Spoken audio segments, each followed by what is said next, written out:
Hi guys, today I'll tell you about tab groups in Google Chrome. Tab groups are a very convenient way to organize your tabs. For example, if you have lots of them and you can't find the one that you're looking for, or you have a few that can be connected to the topic, or you want them together for organizational purposes, you can do that with tab groups. So for example, we want to create a tab group.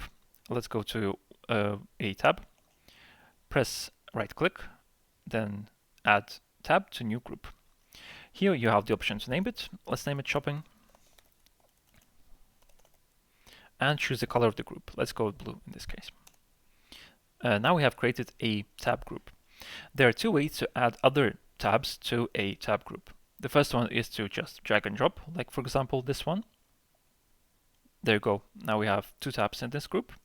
Or the other one, the other option is to right click, add tab to group, and choose the group that you wanted to add it to. In this case, shopping. There you go. And the convenience is that you can collapse and uncollapse these groups when you want. So two tabs now look like one tab group. Let's create another group. In this case, let's take this tab, add tab to group, but in this case, choose new group.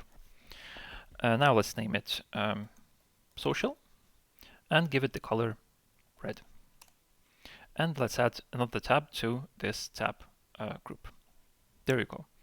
Now let's collapse them, and now you see that 4 tabs turned into 2 tab groups. So very convenient to group them and very easy to find them when you want to search and create specific groups by topic or idea or however you wish. If you want to ungroup the tab groups, then you just need to right click on a group and choose ungroup. Same here. There you go.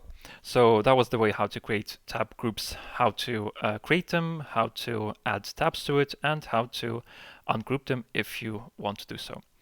So tell me in the comments below if that helped you, and I hope you have a good day. Bye-bye.